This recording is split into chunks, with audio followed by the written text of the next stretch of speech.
সে ১৯৯৩ সালে দিল্লির বিধানসভা ভোটে সর্বশেষ জয় পেয়েছিল বিজেপি। তার প্রায় ৩২ বছর পর চলতি ২০২৫ সালে ফের ভারতের রাজধানী ও অত্যন্ত গুরুত্বপূর্ণ এই কেন্দ্রশাসিত অঞ্চলে জয়ের আভাস পাচ্ছে দলটি।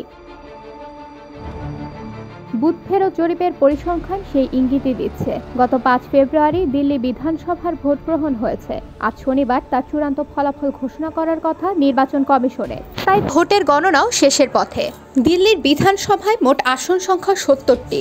সরকার গঠন করতে হলে যে কোনো দল বা জোটকে অন্তত ৩৬টি আসনে জয়ী হতে হবে। বুথ ফেরত জরিপের ফলাফল বলছে প্রায় ৪১টি আসনে এগিয়ে আছেন বিজেপির প্রার্থীরা। বাকি ২৯টি আসনের মধ্যে ২৮টিতে বর্তমানে ক্ষমতাসীন আম আদমি পার্টি এবং একটিতে এগিয়ে আছেন কংগ্রেসের প্রার্থী।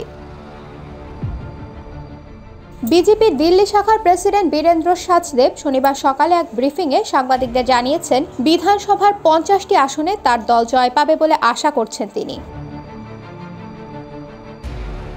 সাচদেব বলেন, অরবিন্দ কেজরিওয়ালের নেতৃত্বাধীন দুর্নীতিগ্রস্ত, নৈরাজ্যবাদী এবং অদক্ষ আপ সরকার দেখতে দেখতে দিল্লিবাসী বিরক্ত।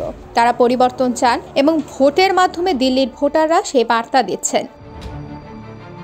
বুথ ফেরত জরিপে জানা গেছে, দিল্লির বর্তমান মুখ্যমন্ত্রী অতিশী মার্লেনা এবং মনীষ সিসোদিয়া, গৌতম ভরদ্বাজ সহ আপের বেশ কয়েকজন প্রথম সারির নেতা তাদের নিজ নিজ নির্বাচনী এলাকায় বিজেপি প্রার্থীদের থেকে পিছিয়ে আছেন। এমনকি দলের প্রেসিডেন্ট এবং দিল্লির সাবেক মুখ্যমন্ত্রী অরবিন্দ কেজরিওয়াল নিজেও গণনার প্রথম পর্যায়ে বেকায়দায় ছিলেন, পরে এগিয়ে আসতে থাকেন তিনি।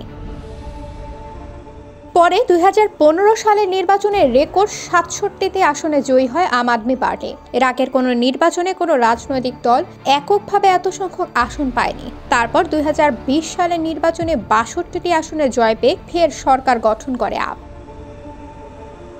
তবে এই বড় বিজয় পাওয়া সত্ত্বেও সেবারের ৫ বছরে ৩বার দিল্লির মুখ্যমন্ত্রী বদল করতে হয়েছিল বিজেপিকে। প্রথমে মদন লাল খুরানা, তারপর সাহেব সিং ফার্মা এবং সবশেষে সুষমা স্বরাজকে দিল্লির মুখ্যমন্ত্রী করে। বলা হয়, সেই সময় পেঁয়াজের চড়া দামের ফলে বিজেপিকে দীর্ঘদিন ধরে তার মাসুল গুনতে হয়েছিল। এরপর প্রায় ৩ দশক ধরে দিল্লিতে আর ক্ষমতায় আসতে পারেনি বিজেপি।